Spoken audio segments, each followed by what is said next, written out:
Terima kasih, selamat malam Bapak Ibu. Senang sekali berjumpa dengan Bapak Ibu meskipun secara tidak langsung ya, lewat Zoom saja.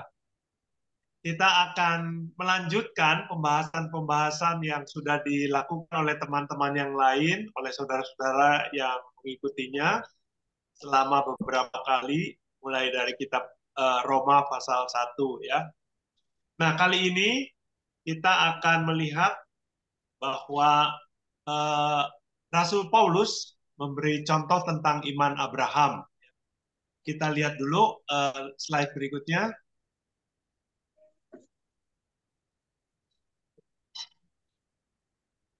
Ya, ya, oke. Jadi Bapak Ibu, eh, ini adalah surat Rasul Paulus kepada jemaat di Roma, ya, kepada jemaat di Roma. Paulus hendak mengajarkan tentang iman Abraham. Kita melihat judul perikop, ya, judul perikopnya. Next. Ya, LAI memberi judul ini Abraham dibenarkan karena iman. Kita akan melihat Roma 4 ayat 1 sampai 25 ini saya untuk mempermudah akan membaginya menjadi 5 bagian ya. Yang pertama itu Roma 4 ayat 1 sampai 5. Nah, di Roma 4 1 sampai 5 eh, natsnya bunyinya begini. Jadi apakah akan kita katakan tentang Abraham, bapa leluhur jasmani kita? Sebab jikalau Abraham dibenarkan karena perbuatannya, maka ia beroleh dasar untuk bermegah, tetapi tidak di hadapan Allah. Sebab apakah dikatakan nas kitab suci? Lalu percayalah Abraham kepada Tuhan, dan Tuhan memperhitungkan hal itu kepadanya sebagai kebenaran. Kalau ada orang yang bekerja, upahnya tidak diperhitungkan sebagai hadiah, tetapi sebagai haknya. Tetapi kalau ada orang yang tidak bekerja, namun percaya kepada Dia yang membenarkan orang durhaka, imannya diperhitungkan menjadi kebenaran. Nah, ini bagian pertama dari uh, perikop ini. Jadi, saudara-saudara, di sini Rasul Paulus mau menjelaskan bahwa iman Abraham itu bukan upah, tetapi anugerah. Sebab kalau itu upah, ini boleh dilanjut ya. Tadi setiap ayat tadi ada di slide-slide berikutnya ini. Nah, itu tadi ya langsung terus tadi sudah terbaca 4 5. Nah, yang berikut ya. Oke. Jadi Paulus memberi satu contoh yang sangat sangat relevan dengan kehidupan masyarakat di Roma pada waktu itu, ya, di mana Roma merupakan sebuah kota metropolitan, banyak orang mengadu nasib di sana, dan perjuangan hidup sangat ketat, di mana hanya ada dua kelas dalam masyarakat, yaitu kelas orang-orang yang kaya dan kelas orang-orang yang miskin, pekerja, budak bahkan. Nah, karena itu eh, ketika memberi contoh soal upah itu sangat relevan. Ya. Jadi orang pasti mengenal suasana kehidupan yang diwarnai dengan kerja keras untuk mendapatkan upah. Kalau orang punya uang, ya dapat upah atau punya penghasilan yang cukup, dia bisa berbangga. Wah, saya bisa beli makanan, saya bisa beli minuman, saya bisa sewa tempat tinggal, saya bisa melakukan sesuatu dengan uang yang dimilikinya. bisa berbangga. Tapi kalau orang tidak bekerja, orang tidak bekerja, kemudian mendapatkan upah, nah ini baru anugerah. Jadi situasi itu dikenakan kepada Abraham. Abraham tidak melakukan apa-apa. Ya, di ayat-ayat tadi ya, ayat 1-5, kalau ada orang bekerja, mendapat upah, dia bisa berbangga. Tapi kalau orang tidak bekerja, namun mendapatkan upah, maka itu adalah anugerah. Demikian juga Abraham, dia tidak melakukan apapun, tetapi ia dibenarkan oleh Allah. Sehingga dia tidak bisa bermegah. Ya, harus mensyukuri anugerah Allah itu. Berikut, ya, bagian yang kedua, kita lihat dulu. Bagian yang kedua itu ya, Roma 6, Roma 4 ayat 6 sampai 12. Kita baca dulu ya teksnya ya. Mari silakan. Ya, ayat 6 ya. Seperti juga Daud. Nah, ini udah ganti ya. Paulus memberi contoh lain. Daud menyebut berbahagia orang yang dibenarkan Allah, bukan berdasarkan perbuatannya. Berbahagialah orang yang diampuni pelanggaran-pelanggarannya dan ditutupi dosa-dosanya. Ini Mazmur ya. Paulus mengutip Mazmur. Berbahagialah manusia yang kesalahannya tidak diperhitungkan Tuhan kepadanya. Berikut ayat 9. Berikut ayat 9.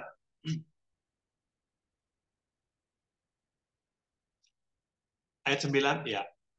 Adakah ucapan bahagia itu hanya berlaku bagi orang bersunat saja atau juga bagi orang tak bersunat? Sebab telah kami katakan bahwa kepada Abraham iman diperhitungkan sebagai kebenaran. Dalam keadaan manakah hal itu diperhitungkan? Sebelum atau sesudah ia disunat? Bukan sesudah disunat, tetapi sebelumnya. Berikutnya ayat 11. Dan tanda sunat itu diterimanya sebagai meterai kebenaran berdasarkan iman yang ditunjukkannya sebelum ia bersunat. Demikianlah ia dapat menjadi bapa semua orang percaya yang tak bersunat, supaya kebenaran diperhitungkan kepada mereka. Dan juga menjadi bapa orang-orang yang bersunat, yaitu mereka yang bukan hanya bersunat, tetapi juga mengikuti jejak iman Abraham, bapa leluhur kita, pada masa ia belum disunat. Nah, di sini di bagian kedua ini Paulus berpindah, ya, mau menunjukkan kepada pembaca suratnya bahwa Daud Daud juga memiliki konsep ajaran yang mirip. Jadi orang berdosa, tapi dosanya ditutupi oleh Tuhan. Dosanya tidak diperhitungkan oleh Tuhan. Dosanya disembunyikan oleh Tuhan. Jadi Tuhan sungguh-sungguh luar biasa ini ya.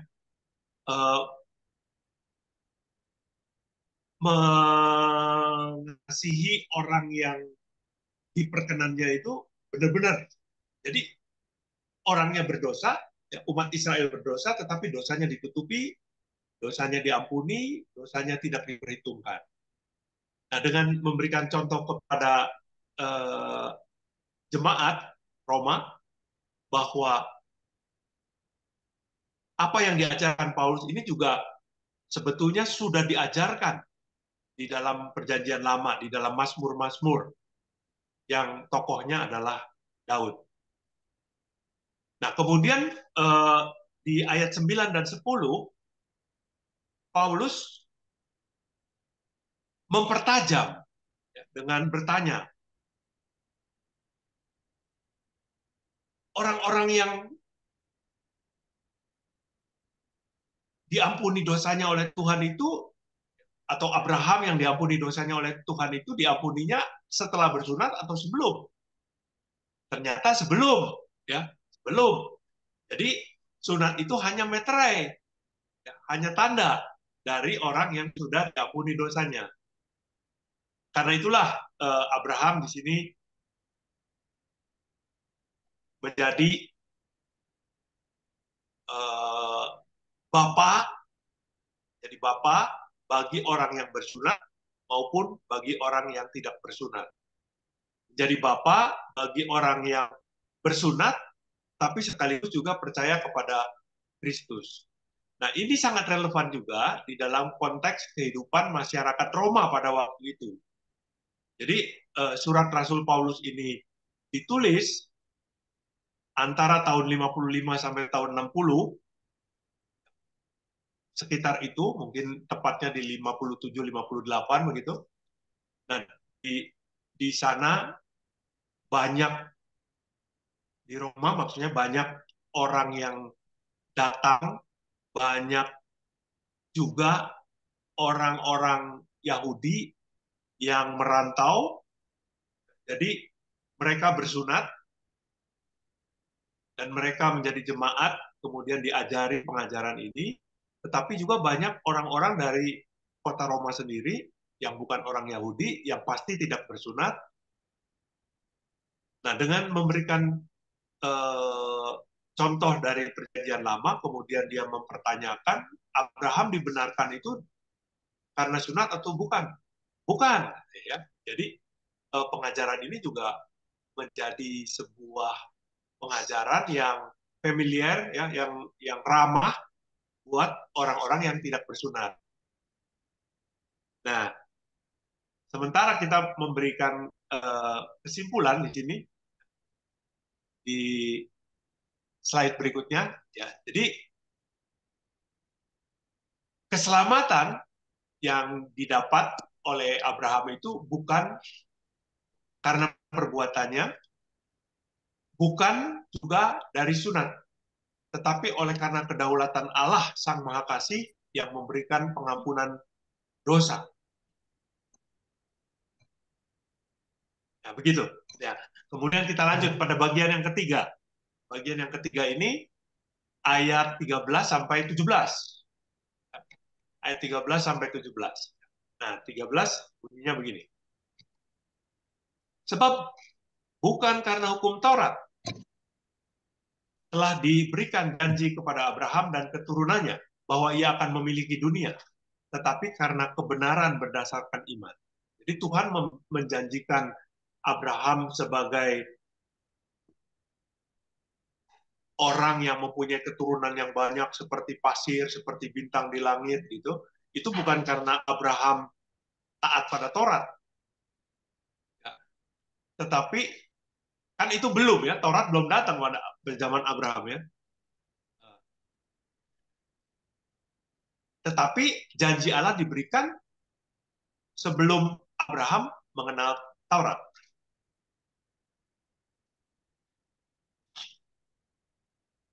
Sebab jika mereka yang mengharapkannya dari hukum Taurat menerima bagian yang dijanjikan Allah, maka sia-sialah iman dan batalah janji itu. Karena hukum Taurat membangkitkan murka, tetapi di mana tidak ada hukum Taurat, di situ tidak ada juga pelanggaran. Karena itulah kebenaran berdasarkan iman supaya merupakan kasih karunia. Sehingga janji itu berlaku bagi semua keturunan Abraham. Bukan hanya bagi mereka yang hidup dari hukum Taurat, tetapi juga bagi mereka yang hidup dari iman Abraham. Sebab Abraham, Bapa kita semua. Seperti ada tertulis, kau telah kutetapkan menjadi Bapa banyak bangsa di hadapan Allah yang kepadanya ia percaya, yaitu Allah yang menghidupkan orang mati dan yang menjadikan dengan firman-Nya apa yang tidak ada menjadi ada. Nah, pada bagian ini kita dapat melihat bahwa janji Allah diberikan kepada Abraham, pembenaran Abraham bukan karena Abraham mengenal Taurat dan taat pada Taurat, tetapi karena imannya kepada Allah. Apalagi kalau kita melihat eh, Taurat itu telah mengalami sebuah perubahan ya dari 10 hukum menjadi banyak hukum sampai bahkan 620-an hukum ya karena didetailkan. Karena itu tadi di ayat yang ke-15 dikatakan hukum Taurat membangkitkan murka, tetapi di mana tidak ada hukum Taurat, di situ tidak ada pelanggaran. Ayat 15. Nah, di sini kesimpulan jadi pembenaran Abraham bukan karena Taurat tetapi karena iman. Dan Abraham juga kemudian karena anugerah Allah diberi status ya sebagai orang yang pertama beriman, kemudian ketika orang-orang mengikuti imannya Abraham, maka mereka disebut anak-anak Abraham. Abraham sendiri disebut bapak orang beriman. Pada bagian yang keempat, kita melihat ayat 18 sampai 22. Nah, apa sebetulnya yang dilakukan Abraham dalam iman percayanya ya? Selain bergantung percaya kepada Tuhan. Paulus kemudian dalam suratnya memberikan penjelasan ke topik yang lain. Topiknya tentang Abraham yang waktu itu dijanjikan sebagai bapak orang beriman, tapi sampai umur 90, bahkan 99 tahun, belum ada tanda-tanda punya keturunan. Jadi sebetulnya secara manusiawi Abraham ya bisa mengeluh. Ini Tuhan benar nggak menjanjikan saya sebagai bapak orang beriman? Kalau seumur ini saya tidak punya keturunan. Kita baca ayat 18 ya. Sebab sekalipun tidak ada dasar untuk berharap, udah nggak ada harap. Ya. Namun Abraham berharap juga dan percaya bahwa ia menjadi bapa banyak bangsa menurut yang telah difirmankan. Tuhan bilang, demikianlah banyaknya nanti keturunanmu. 19. Imannya Abraham tidak menjadi lemah, walaupun ia mengetahui bahwa tubuhnya sudah sangat lemah. 90 tahun usianya ya. Lebih bahkan. Karena usianya telah kira-kira 100 tahun dan bahwa rahim Sarah telah tertutup. Tetapi terhadap janji Allah, ia tidak bimbang karena ketidakpercayaan. Malah ia diperkuat dalam imannya dan ia memuliakan Allah. Dengan penuh keyakinan bahwa Allah berkuasa untuk melaksanakan apa yang ia janjikan. Karena itu hal ini diperhitungkan kepadanya sebagai kebenaran. Nah, jadi di awal ya bagian pertama, bagian kedua, bagian ketiga dikatakan Abraham tidak melakukan apa-apa kecuali beriman. Tapi ternyata Abraham melakukan juga. Apa yang dilakukan Abraham? Kita lihat ya ini ya berharap meskipun sebetulnya udah nggak ada harapan. Ya, usianya udah 90 lebih, ya, dia tetap percaya bahwa Tuhan yang menjanjikan itu pasti terbukti. Dan ia tidak bimbang. Keraguan sama sekali tidak ada. Sama sekali tidak ada keraguan. Tidak bimbang. Kalau dia bimbang kemudian jadi ragu-ragu, jadi tidak percaya akan ke sana ya. Tetapi karena dia tidak bimbang, dia tetap yakin, dia tetap percaya, tetap berharap. Jadi unsur-unsur yang memperkuat iman Abraham adalah berharap, percaya, tidak bimbang pada janji Tuhan. Nah,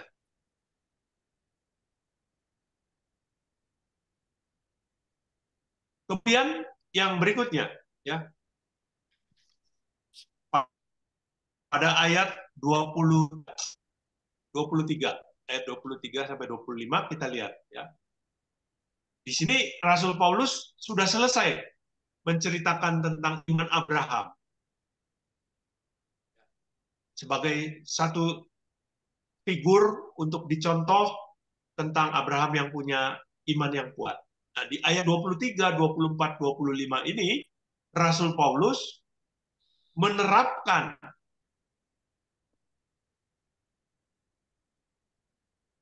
konsep tentang pembenaran Allah karena iman itu untuk para pembacanya, jemaat di kota Roma.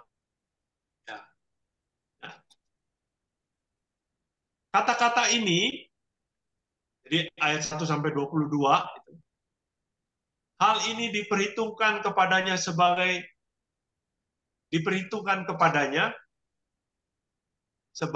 apa, pembenaran, ya, sebagai kebenaran, itu tidak ditulis hanya untuk Abraham saja, tetapi ditulis juga untuk kita. Kita ini berarti si Paulus, ya, Rasul Paulus yang menulis surat, dan para pembacanya di kota Roma pada waktu itu. Sebab kepada kita pun Allah memperhitungkannya, karena kita percaya kepada Dia yang telah membangkitkan Yesus, Tuhan kita, dari antara orang mati, yaitu Yesus yang telah diserahkan karena pelanggaran kita dan dibangkitkan karena pembenaran kita atau untuk membenarkan kita. Jadi contoh Abraham itu sebetulnya dipakai oleh Rasul Paulus untuk menjelaskan kepada jemaat kalau mereka beriman kepada Kristus yang bangkit untuk membenarkan kita, ini kebetulan menjelang Paskah, kalau jemaat Roma itu beriman kepada Yesus yang bangkit, maka jemaat pun akan dibenarkan juga oleh Allah dari dosa-dosanya. Nah, kalau kita melihat pasal 3 misalnya, sedikit ya, ini ayat yang sangat terkenal, tidak ada orang yang benar, tidak ada seorang pun yang benar, semua orang telah berbuat dosa, telah hilang kemuliaan Allah, dan seterusnya, ya. Nah, itu di pasal 3 dikatakan demikian. Di sini diingatkan bahwa ingat loh, ya, kamu bisa dibenarkan oleh Tuhan kalau kamu beriman. Contohnya Abraham itu beriman. Ya. Daud juga mengatakan bahwa Allah mau membenarkan. Sekarang ajaran Paulus yang sesungguhnya di sini, ya, di Kristus. Kalau kita percaya kepada Dia yang telah membangkitkan Yesus, Tuhan kita dari antara orang mati, maka Ia pun akan membenarkan kita. Jadi, saudara-saudara, pembenaran karena iman tidak hanya berlaku bagi Abraham, tetapi juga berlaku bagi jemaat Roma yang menerima pengajaran Rasul Paulus melalui surat Roma ini. Selanjutnya, next.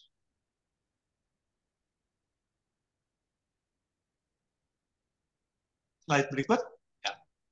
Pembenaran karena iman juga berlaku bagi segenap umat beriman di segala tempat dan di sepanjang masa, termasuk kita pada masa kini. Ya, ini sudah aplikasi buat kita ini, ya, bahwa pembenaran Allah itu juga berlaku atas kita. Karena itu kita belajar dari iman Abraham, ya. Tidak menganggap pembenaran Allah itu upah dari perbuatan kita, dari kesalehan kita, dari kebaikan kita, dari pelayanan kita, tapi itu semata-mata adalah karena iman kita kepada Kristus. Ada beberapa hal yang mesti kita lakukan. Ini, ya. Next. Yang pertama, kita harus berbahagia, ya. sebagai orang yang diampuni dosanya, yang dosanya ditutupi, yang dosanya tidak diperhitungkan. Ya. Kita berbahagia. Ya. Karena pada masa ini Allah juga membenarkan Anda dan saya oleh iman kepada Tuhan Yesus yang bangkit. Ya. Yang berikut, ya. Kita tidak bermegah nih, udah jadi orang Kristen, wah aku udah selamat, ya. Tidak berbangga diri, ya. Atau karena kita rajin melayani, atau banyak berderma, memberi persembahan, atau kita banyak berbuat baik, banyak melakukan ini dan itu, lalu kita berbangga. Ya. Tidak berbangga, tidak bermegah. Karena semua itu bukan hasil usaha kita sendiri, tetapi karena anugerah Allah di dalam Tuhan Yesus Kristus. Dan yang berikutnya teruslah bersyukur. Bersyukur. Kita diselamatkan, bersyukur. Iman kita kepada Kristus memberikan pengampunan, kita ditebus, kita dijanjikan kehidupan yang kekal. Kita bersyukur terus. Selain bersyukur, kita juga memelihara iman. Iman yang seperti Abraham tadi ya, percaya, berharap, tidak bimbang, dipertahankan terus dengan setia dalam kita mengikuti Yesus sampai Ia datang kembali. Nah, sampai di sini dulu ya dari saya. Baik, terima kasih Pak Pendeta. Dari uraian Pak Pendeta, saya mendapatkan bahwa iman itu kita beriman bukan karena perbuatan kita. Kita beriman bukan karena kita bersunat. Kita beriman bukan karena kita menjalankan hukum Taurat. Dan di ayat 18, sebab sekalipun tidak ada dasar untuk berharap. Nah itu iman tuh Pak. Dari Ibrani 11 ayat 1, iman adalah dasar dari segala sesuatu yang kita harapkan dan bukti dari segala sesuatu yang belum kita lihat. Saya mikir-mikir imannya Abraham apa aja ya? Imannya maksudnya apa tindakan-tindakan sehingga Tuhan memperhitungkan imannya. Pertama dia disuruh pergi dari negerinya, dari tempat comfort zone-nya ke tempat yang tidak dia tahu tempatnya di mana, belum ada Google Map juga ya, nggak tahu di mana, blank. Kedua, dia akan mendapatkan keturunan padahal udah tua, udah mandul, tapi dapat. Yang ketiga, udah dapat, disuruh dipersembahkan anaknya Ishak itu. Jadi iman itulah yang Tuhan jadikan contoh iman Abraham gitu kali ya Pak, maksud gitu ya Pak. Yang saya dapat begitu Pak hari ini Pak. Begitu. Bapak Ibu. Detailnya begitu nanti. Ya, terima kasih loh Pak. Bapak Ibu, adakah yang ingin Bapak Ibu sharingkan juga seperti saya tadi yang Bapak Ibu dapatkan atau ada yang Bapak Ibu ingin tanyakan kepada Pak Pendeta, dipersilahkan.